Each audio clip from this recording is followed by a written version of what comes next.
So in this video, we're going to go through our warm-up flow chart.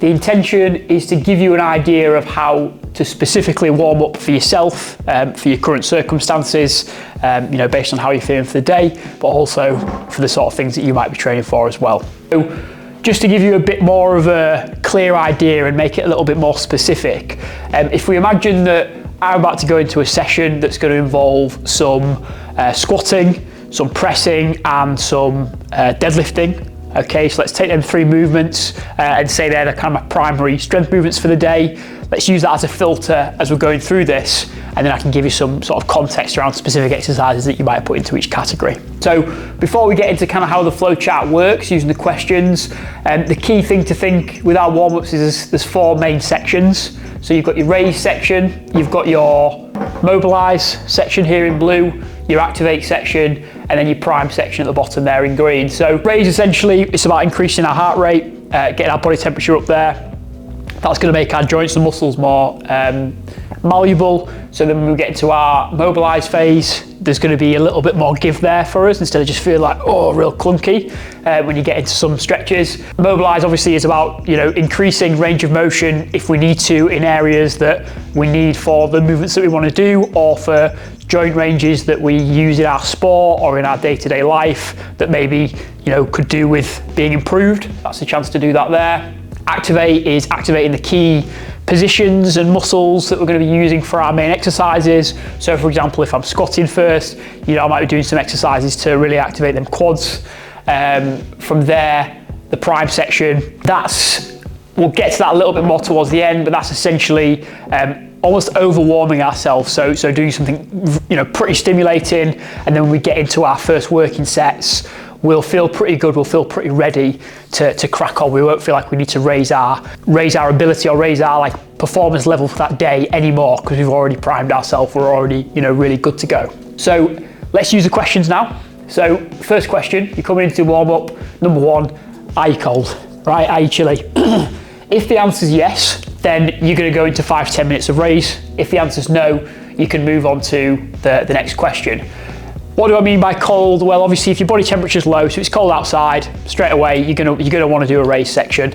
If you're just feeling a little bit like your brain's a little bit foggy, maybe it's early in the morning, that's also where I would say, you're a bit cold, like you're not ready.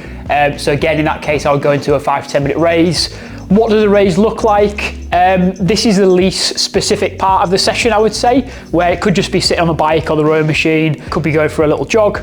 If you've walked quite briskly to the gym, then you might have ticked that box. Other things that I might do to make things more interesting, I might play some sort of catch game with people if it's like a group setting where there's catch reactions happening. Maybe you throw some, squats or other movements in there as well, some body weight movements to keep things interesting. Also, I use something like the stick game, which is where you have to catch a stick. And then also, I might do something like movement lines in there as well. So I try and keep that interesting, especially if it's a class setting, but to be honest, it's just getting your heart rate going. If you want to just sit on the rowing machine or whatever for 10 minutes, incline treadmill, whatever, that takes care of business. So by that point, you should be then able to move into question number 2. Or if you said, no, I'm living in a hot country or it's a hot time of year, I'm feeling great, I've done a bit this morning, my mind's up there, and I said no, then obviously do any working joints feel stiff? That's the next question. So that answers kind of our mobilize. So what do I mean by working joints?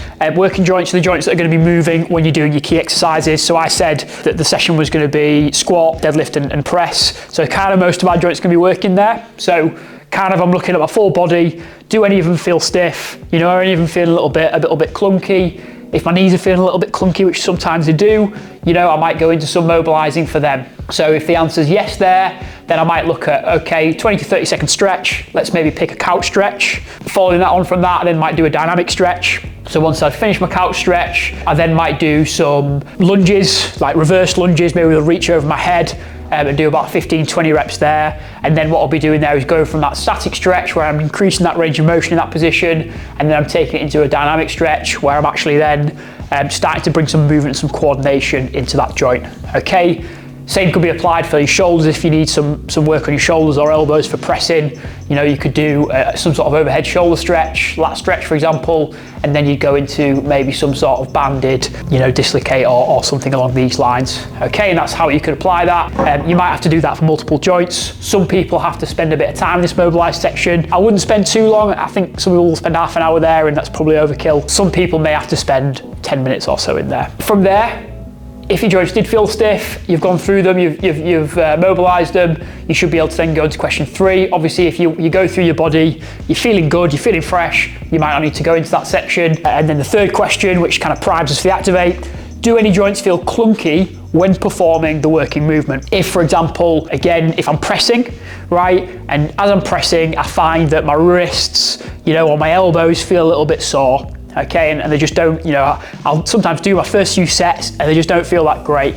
Well, in that case, then we're going to want to activate the muscles around them joints. Okay, so that might be as simple as doing some little bit of tricep work in the case of the elbows, so some push downs or some overhead extensions. To make it more specific, it was an overhead press. Wouldn't be too heavy, 2 lots of 10 to 15 reps, just getting some good blood flow in there. Or if it was more about the wrists, maybe we'd do some push-ups as well. You know, if they are a little bit sore already, even go into push-ups, you could raise your heel of your hand a little bit, or you could do them on parallettes, and that would start to get things moving there, get the muscles around them joints working. So again, if we've gone through that, or if any of the movements, if any of the joints don't feel clunky when performing the movement, so if you know that I get straight into my squats and it just feels pretty smooth, you know, there's not really any need to get any muscles going, then in that case, again, you could go into that final one. So that's activate covered. Number 4, are you a performance athlete? What does that mean? Well, a performance athlete, the way we define it is you have performance and you have health athletes, okay? Performance athlete is someone who's got a specific target or a specific sport that they're within. So it gives you that thing of like, okay, I wanted to do this at this point, or I want to, you know, run this in this time, or I've got, you know, this position that I play in football. Like that would what we would class as a performance athlete. So we've got a really specific outcome that they're looking to achieve. A health athlete, on the other hand, is someone who their main outcomes are a little bit broader. So it might be to, you know, integrate training into my routine regularly, you know, and just get generally stronger, make my joints feel better, like these sort of, that would be more health oriented goals. So if you're a performance athlete, like I mentioned first, then you would want to do a little bit of prime. Okay, so prime, you do 2 sets of 5 to 8 reps or 5 to 10 seconds. Okay, so that might look like if I'm a football player, right, and I'm a defender and I have to jump up for corners, then that might look like some vertical jump work. Okay, it might look like a little bit of lateral work as well. So I might do some lateral bounds, I might do some vertical jumps, and that might be my prime section. If on the other hand, I was more of an upper body athlete, let's say I was a gymnast, then maybe that would look like some handstand push-ups, or it might look like some ballistic push-ups, or if I was gonna do more work on the floor, you know, it might be some box jumps or something like that, that would be more, you know, specific to that sport. Okay, so really that prime section is like getting a little bit of that specific work in there, really getting your body and everything nice and ready, like you sort of overwarmed yourself. Just one more thing on the prime actually. What sometimes works well if you're just a strength athlete but you've got serious strength goals, like you want to, I don't know, clean and jerk, double body weight or something, then what you could do is you could do what's called overwarm set. So let's say your working set of, let's say, clean is the first exercise. Let's say that's, you know, 75%. You could do a couple of singles or doubles at RPE 8, and that could be the prime. So it could be just like overwarming yourself, you know, going past the point of the performance of the session, and then when you go into the session,